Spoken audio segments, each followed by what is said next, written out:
¿Recuerdas la década de 1970, cuando teníamos altas tasas de desempleo y una economía en declive? Teníamos un PIB negativo, teníamos inflación, teníamos recesiones, teníamos todas estas cosas combinadas. Quiero decir, ¿recuerdas a Arthur Burns, Paul Volcker, el oro, subiendo rápidamente en la década de 1970? Hemos visto al oro subir rápidamente últimamente. Entonces, esto plantea la pregunta: ¿nos dirigimos hacia la estanflación? ¿Nos dirigimos hacia una recesión inflacionaria? Y para resaltar esto, revisemos una pregunta de un miembro de Rebel Capitalista Pro. Ahora cada domingo por la noche hago una transmisión en vivo exclusiva para miembros donde ellos envían preguntas y yo respondo sus preguntas directamente. Hago esto a la manera de Lynn Alden. Es Brent Johnson, Chris McIntosh, Patrick Fresna, Jason Hartman. Estos son los profesionales en Rebel Capitalista Pro. Lo hago cada semana. Ellos lo hacen una vez al mes. Así que analicemos esta pregunta porque creo que realmente da en el clavo. Y esto es lo que todos están preocupados. En el espacio de FinTwit, en el espacio del dinero sólido, los chicos del oro y los chicos de Bitcoin.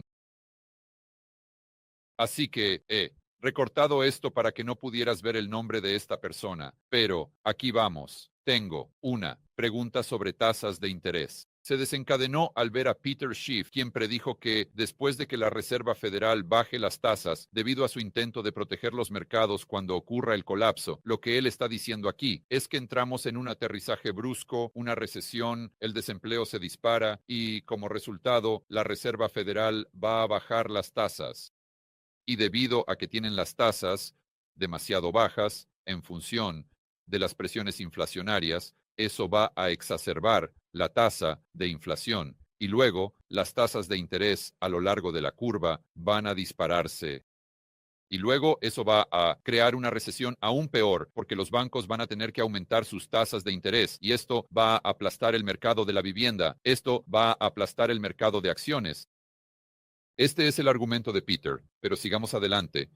Volvamos a la pregunta específica. Así que dice, observando a Peter Stepany, él predijo que después de que la Reserva Federal baje las tasas debido a su intento de proteger los mercados, cuando ocurra el colapso, los bancos que otorgan hipotecas seguirán aumentándolas para mantenerse al día con la inflación. Este es el extremo largo de la curva que está sucediendo. Ya que está prediciendo esta inflación, no entiendo esto, ya que no las elevaron al 10% cuando tuvimos inflación tan alta.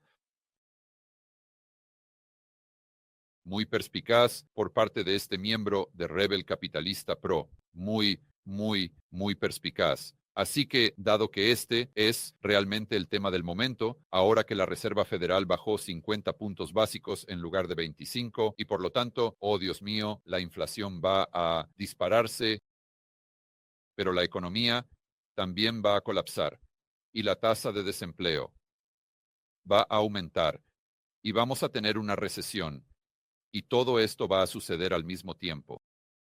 Es gracioso porque cuando yo simplemente diremos como el zero hedge, los usaremos como una especie de proxy.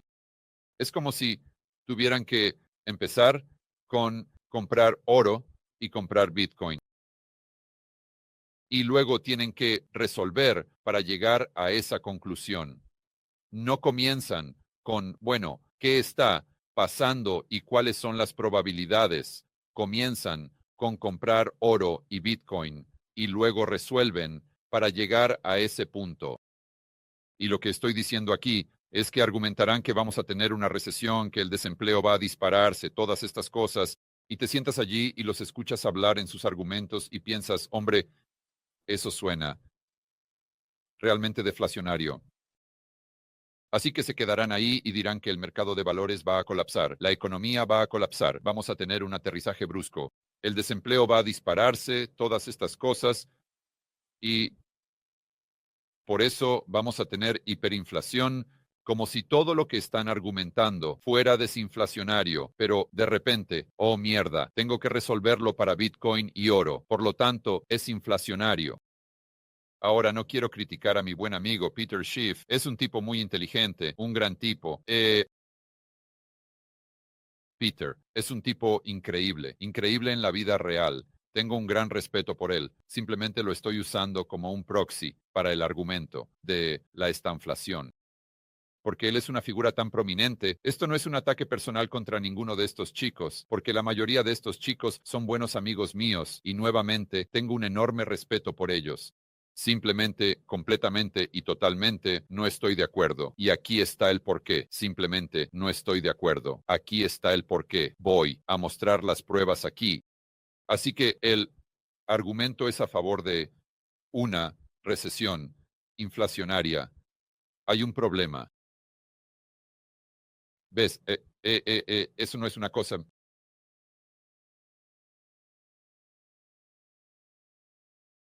Podría existir en hiperinflación, Weimar, Alemania, Venezuela, algo así, Zimbabue, pero no es un tema en los Estados Unidos. Y tú dirás, George, ¿de qué estás hablando? Mira la década de 1970 y revisamos esto en un video la semana pasada. ¿De qué estás hablando? De la década de 1970, alto desempleo, recesiones, inflación. Ahí lo tienes, recesión recesiva o recesión inflacionaria. Pero creo que lo irónico aquí es que esto realmente no incluye un análisis exhaustivo de lo que realmente sucedió en la década de 1970. Así que déjame explicar. Quiero mirar la década de 1970, pero luego quiero retroceder hasta la década de 1950 y veamos si podemos encontrar un ejemplo de una recesión inflacionaria.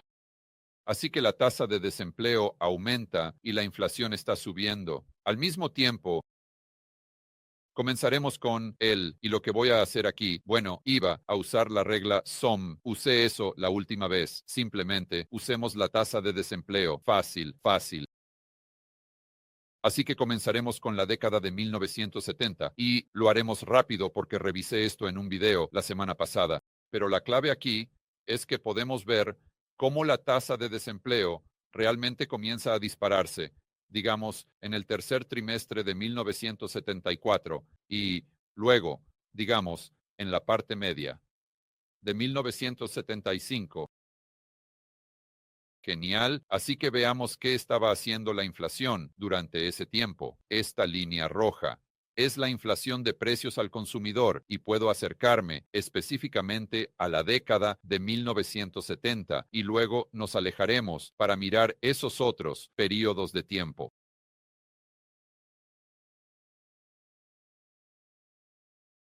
Así que aquí vamos. Veamos el tercer trimestre de 1974 y está justo por aquí. Veamos dónde está la línea roja. Y luego comenzamos a ver un aumento en las tasas de desempleo, que es lo que se obtiene en una recesión. Eh, y, ¿Y qué pasó con los precios al consumidor en la década de 1970? Ahora, no es que hayan bajado, eso no es lo que estoy diciendo, es que el IPC bajó, así que los precios aumentaron drásticamente, pero a un ritmo más lento. En otras palabras, tuvimos desinflación. Desinflación, no tuvimos tasas de inflación aceleradas, que es de lo que se trata el argumento. De nuevo, no están argumentando que vamos a tener un aumento en la tasa de desempleo, vamos a tener esta gran recesión, un aterrizaje brusco, y el IPC, tal como lo mide el gobierno, va a permanecer en 2.5% o va a bajar a 1.5%, pero eso sigue siendo inflación. Por lo tanto, esta inflación. Ese no es su argumento. Su argumento es que tendremos un aterrizaje brusco, entraremos en recesión, la tasa de desempleo se disparará y el IPC subirá directamente. Están argumentando que obtenemos una línea roja que se ve así. Digamos que comenzando en 72. ¿Fue eso? ¿En el 76? Lee la letra pequeña aquí. Así que su argumento es que el IPC hace esto. No es que el IPC haga esto, pero aún así sigue siendo inflación o los precios siguen subiendo. Está bien, quiero ser claro.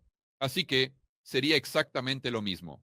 De hecho, en un grado aún mayor, en 1980, cuando vimos un aumento en la tasa de desempleo, justo aquí, y luego vimos que la inflación realmente bajó y la vimos bajar. Y no es como si simplemente bajara temporalmente y luego de repente volviera a subir. No, en este periodo de desinflación, durante la década de 1970, duró 2 años. Este duró aproximadamente 3 años y de hecho duró básicamente 40 años, si quieres ser realmente técnico, pero este duró 2. Veamos, porque estamos aquí. Sí, duró al menos 2 años de desinflación, no de inflación acelerada. Bien, ahora ampliemos la perspectiva y no queremos hacer un zoom tan amplio. Está bien, porque nuestro gráfico de desempleo solo llega hasta 1950, así que vayamos a finales de los años 40, cuando la mayoría de ustedes saben por ver mis videos. Tuvimos otra década masivamente inflacionaria, donde la inflación llegó a casi el 20% en 1947 y luego Wile E. Coyote cae directamente a negativo, to 86%. Bien, vamos a nuestro gráfico de desempleo y recesiones. Y estas barras grises, la mayoría de ustedes lo sabe, pero para aquellos que son nuevos en el canal, las barras grises indican recesión o aterrizaje. Así que aquí vemos la tasa de desempleo. En 1948, justo alrededor del 3.6%, irónicamente comenzó prematuramente hace 6 meses, o así, nuestro mínimo creo que fue del 3.4%, y luego vemos que a lo largo de 1948 y hasta 1949, la tasa de desempleo se dispara exactamente como los tipos que llaman zero hedge predicen para 2025. Así que 1949, aclaremos. De nuevo, y 48, 49, el desempleo se dispara. Recesión. Genial. Ahora vamos a ver la inflación. Aquí estamos, 48%, y en junio de 1948, 9.55%. Luego pasamos a 1949, negativo, 2, no es 10%. Ir al 49.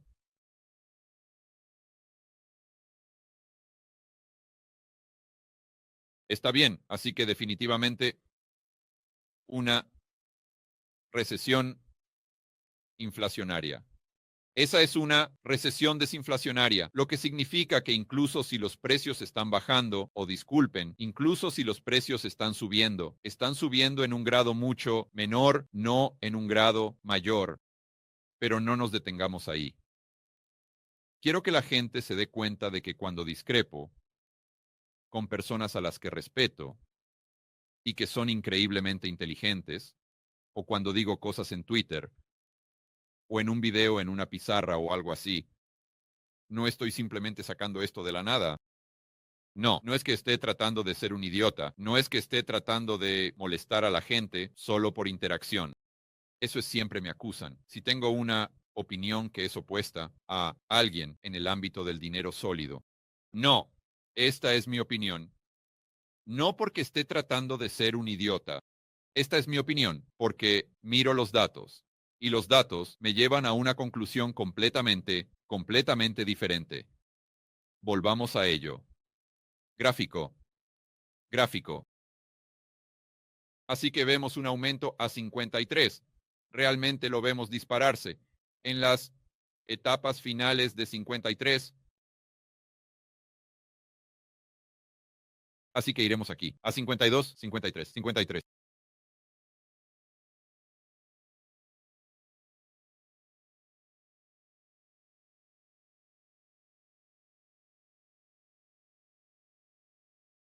Y luego vemos que se dispara, vemos que sube solo una fracción, pero ten en cuenta que el IPC aquí era de 75 puntos básicos. Sube hasta 1.5 y luego vuelve a bajar a 54 después de que tuvimos ese aumento de inflación. bajando a 75 puntos básicos, 1.5 y luego vuelve a bajar. En 54, después de que tuvimos ese aumento de inflación,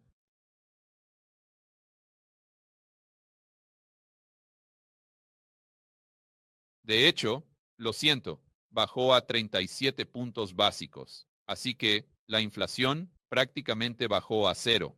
Está bien, así que definitivamente no hay una recesión inflacionaria, allí tampoco. Vamos a, llamémoslo 57 en 58.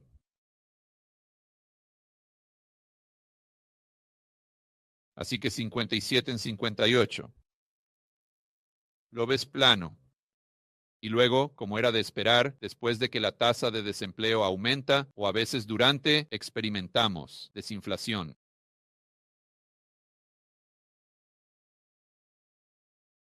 Veamos 1960. Así que estamos mirando justo al principio y al final de 1960.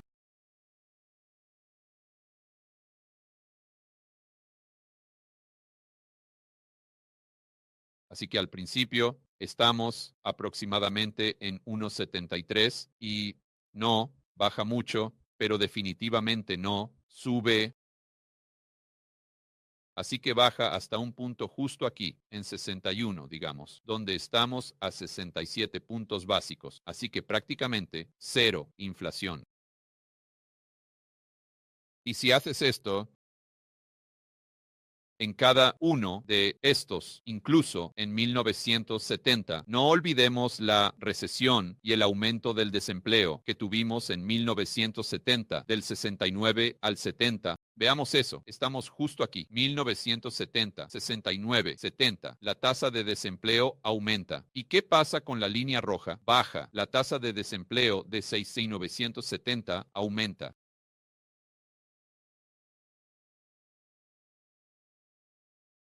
No subió, al igual que en 1974-75 y en 1980. Cuando miras incluyes los años 1970.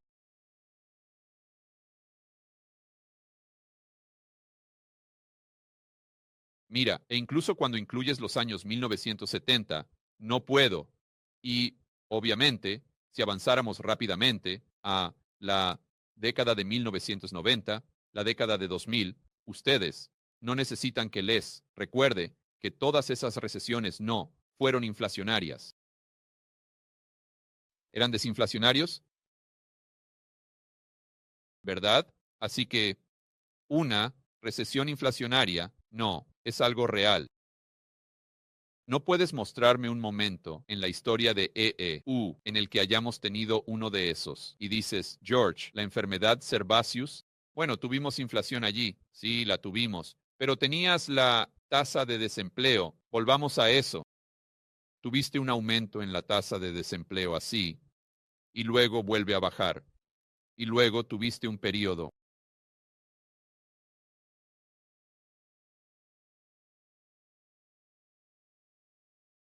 Mientras estábamos en la recesión, no tuviste un periodo de inflación de precios al consumidor, IPC, disparándose. Ahora cuando salimos de la recesión y la tasa de desempleo comenzó a bajar realmente, entonces, absolutamente, tuvimos una reaceleración de la inflación y subió al 9%. Pero eso es cuando estamos del otro lado de la recesión, no es cuando estamos entrando en la recesión, cuando estás en esa recesión, cuando la tasa de desempleo está aumentando, solo hay una dirección en la que va la inflación y esa es hacia abajo. Eso ha bajado. No quiere decir que los precios estén bajando. Quiere decir que tenemos desinflación. A veces tenemos deflación pura, pero generalmente es desinflación, donde los precios están subiendo a un ritmo más lento. Así que la conclusión, chicos, es que cuando realmente miras la historia de EEU, ves que la probabilidad de que entremos en un aterrizaje brusco mientras la tasa de desempleo se dispara y la inflación también se dispara. Es increíble, increíble, increíblemente baja. Y en mi opinión, con todo el debido respeto, cualquiera que quiera argumentar que este es su caso base, tiene que pasar por una seria gimnasia mental, digamos, para sentarse aquí y argumentar que todas estas cosas desinflacionarias van a llevar mágicamente a la inflación. Y si quieres hablar de, sé que muchas personas en Twitter estaban hablando sobre cómo esta vez es diferente, George. Esta vez es diferente. Esta vez es diferente. Maldita sea. Porque la deuda es del 120% del PIB y la Reserva Federal va a tener que imprimir dinero y la oferta monetaria va a aumentar. Básicamente, su argumento es que la deuda es tan alta, los déficits son tan altos, no hay forma de que podamos manejar estos déficits y vamos a tener que imprimir dinero para comprar los bonos del tesoro, porque nadie va a comprar nuestra deuda, sin mencionar el hecho de que el bono del tesoro a 10 años negocia al 3.6%. Y no importa el hecho de que el dólar está más alto de lo que estaba en 2009, cuando teníamos 9 billones de dólares en deuda. Hoy tenemos 35 billones de dólares. Simplemente ignora eso por completo. No quiero oír hablar de ello. Bueno, está bien, de acuerdo. Si tu argumento es básicamente que la oferta monetaria M2 va a aumentar y por lo tanto esta vez es diferente, te remitiría a la década de 1970 y a lo que hizo la oferta monetaria en ese entonces. Y les recordaría que la oferta monetaria estaba aumentando a un ritmo mucho, mucho, mucho, mucho, mucho más rápido que el de hoy, porque hoy está disminuyendo. Así que si tu argumento es que hoy es diferente, porque los déficits van a llevar a la llamada impresión de dinero, te preguntaría, ¿por qué en la década de 1970, cuando vimos que la oferta monetaria M2 aumentaba a un ritmo mucho, mucho más rápido que el que ha estado aumentando en los últimos 2 años, todavía tuvimos recesiones desinflacionarias?